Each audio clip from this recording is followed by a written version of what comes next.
One thing about tonight's show, things certainly happen in and around the ring, which is honestly true of any wrestling program. I'm John Renton with my review of WWE, NXT. There actually were some decent moments on this show, but the rest felt like filler and I still barely know her. Let me know your thoughts in the comments. I apologize if my voice sounds a little bit rough. I'm still dealing with the after effects of heat stroke. It's been unseasonably hot and humid in this state, and we're just not built for it. But I'm battling through it, so are many people, and oh, we're almost there. Oh, and I don't have a finish to that song.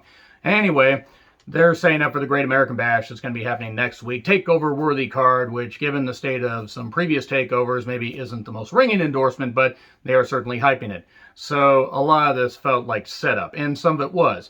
And some for good, and some for, oh, they're just doing that to set this up. Anyway, we have Ember and Shotzi versus Raquel and Dakota versus Io and Zoe Stark. #1 contenders match. The winning team faces Indy and Candice for the Women's Tag Team Championships. You know, those Tag Team Championships, they added for no fucking reason, and even though the women work hard, they mean about as much as the Tag Team Championships on Raw and SmackDown. Yeah, it's unfortunate. They just should have defended the one set of tag titles between all three brands. But anyway, I ranted about that enough. At one point, Ember and Io were tag teaming Raquel, and Raquel had to deal with two minorities at once. Given her beliefs, I'm sure she was upset about that. If you get it, you get it. So everybody dives, and we get to a break. And then I like the way you move into spot after spot after spot after spot. The match wasn't dull, but at the same time, it all started to blend together. These women worked hard and took a lot of chances and did a lot of good shit. I will not fault the effort. They did some really good stuff, but spot fests don't usually interest me because I've seen them for so goddamn long in multiple promotions. There are a few that'll stick out, but like after a while, it was just like, okay, we get, oh, here, these two are doing this, and then these two dump out, and then these two do some more moves, and a lot of it was, oh, Raquel's getting beat up, and then it took like multiple people, like at one point, 4 women had to fist Raquel down, and then Raquel, protected Dakota on a moonsault. We got more power moves, and then Io hit a moonsault on Dakota 1, 2, 3, and there you go. That's about the end of that. The match, the effort was there, and I will credit these women for doing what they did, and they certainly had a hot opener, but all started to seem the same after a while. But anyway, Io and Zoe do end up becoming the #1 contenders. They're going to face Io and Candice next week. And then Cross arrives, Gargano attacks him, and, security tries to break it up and everything, and this isn't the only time this will happen. So NXT Breakout Tournament recaps, which ACH did win, and unfortunately he has retired, but hopefully he can, he just can be better mentally doing whatever else. He's a hell of a goddamn talent. It's a damn shame that the WWE system basically run the passion out of him, but hopefully he can be okay. That's all. I really hope that he's going to be okay. But anyway, it returns in 2 weeks. I don't know who the field is. They're probably going to announce it next week, or they'll announce it on social media. So we get a Bronson Reed interview, interrupted by Swerve and the Jesters, and that's what I'm calling them. I know they have names, and I'm sorry. I after seeing some of WWE's Most Wanted Treasures, I never want to see that one fucker in the group ever again. He's so goddamn annoying. I love Swerve, though. I do love Swerve, and I'm happy that they're featuring the guy, because he's multi-talented. He can wrestle a variety of people, bigger, smaller, doesn't matter. He is tremendous. I got to meet the guy multiple times at indie shows. That guy's a great representation of Washington State. Just adding factions for the sake of factions isn't going to fucking help. It doesn't matter if it's WWE, AEW, New Japan, it doesn't matter.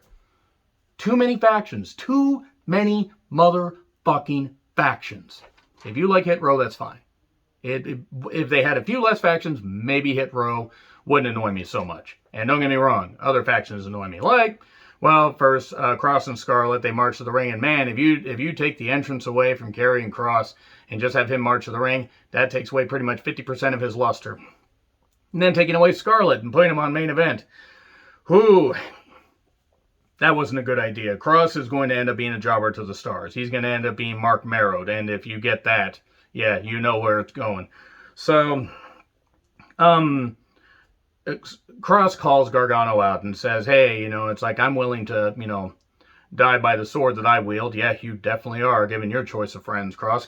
Guy is talented, but man, he's a fucking idiot.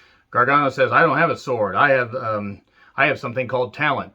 I will say Gargano was talented in the ring. Can't, cut an interesting promo to save his goddamn life, but it is what it is. Theory attacks Cross, and then we get another pull apart. Cross takes over.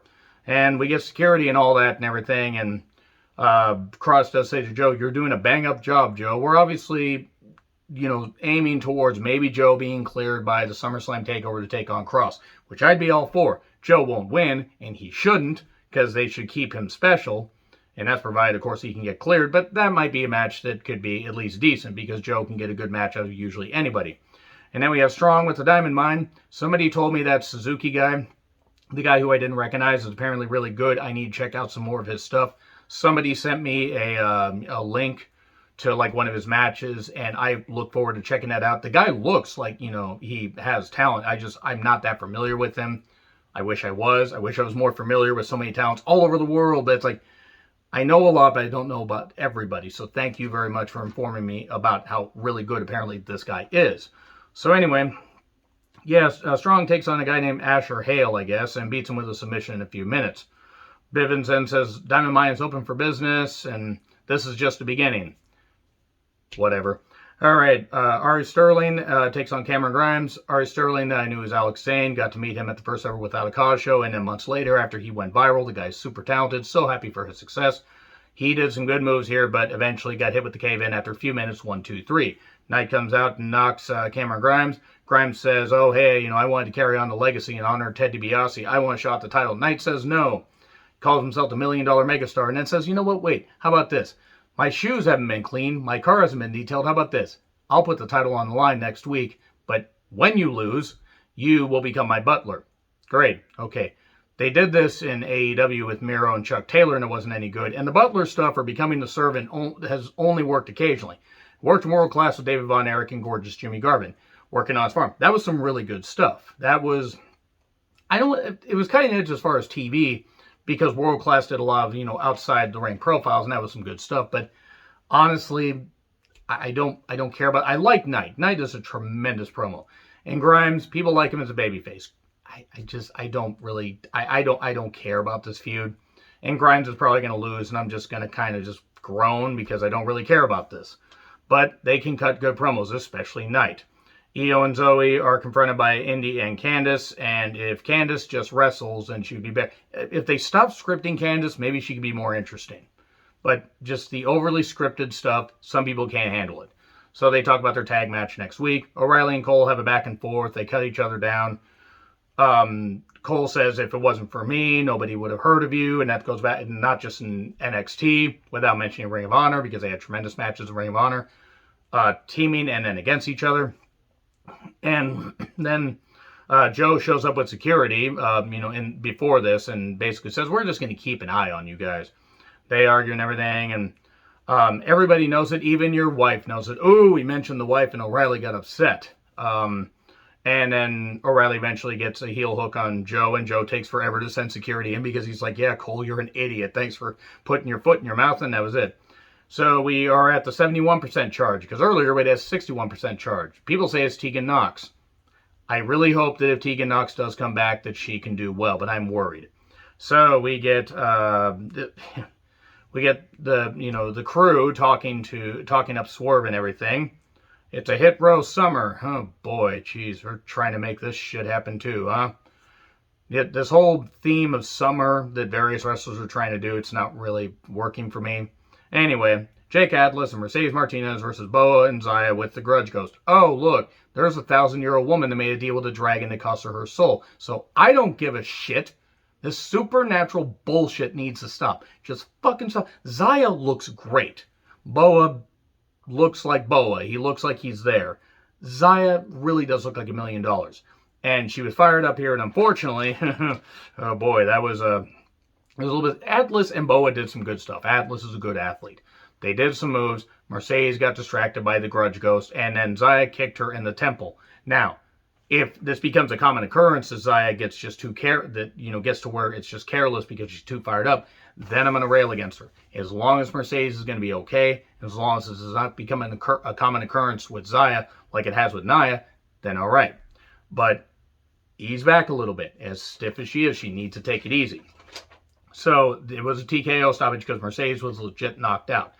And unless they somehow kayfabe this shit. If they did, then it's brilliant. But hopefully Mercedes is going to be all right. And Zaya, I'm sure, feels bad. So Thatcher and Ciampa with MSK, they have a sit-down promo, literally, because they're in chairs, and they do their back and forth in a brief brawl, and it was fine. Tag title match for next week. So Regal talks about the Bash card and the tournament. Saray wants a match with Toni Storm. All right, there we go. That should be fine. That's either going to be at the Bash or it's going to be the following week. I don't know. The charge is 81% now. And then we get Cross and Scarlett being attacked by Gargano. After Gargano and Theory had left, oh no, they didn't leave. Gargano then gets choked out by Cross, and then Theory gets fisted from behind and hits his face into something really hard, aka the garage door. And then Joe pulls up Gargano by his shirt and says, well, perhaps, you pushed him too hard. Or, pushed him too far this time. And then the Bash card rundown. Titles on the line plus Cole and O'Reilly. O'Reilly against Adam Cole, baby. All right, Swerve and the Jesters versus Reed, North American Championship. These guys can work. Reed uses power. Swerve really can work with anybody of any size and any variety of opponents. He is really, really good, as I said before. I've seen it. The guy is incredible. Reed uses weight and size, and then we get a barricade spot where Reed gets into the barricade during the break, and then Swerve focuses on the legs.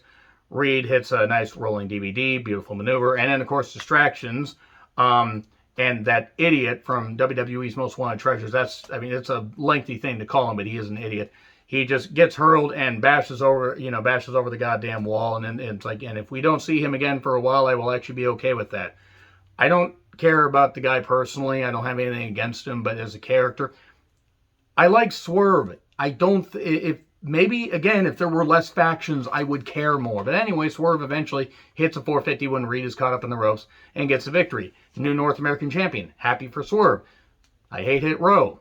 Anyway, that was what it was. Let's see how the Great American Bash is next week. Let me know your thoughts in the comments. Like, share, subscribe, Twitter handle in the description. I'm John Ritlin. I'll see you soon.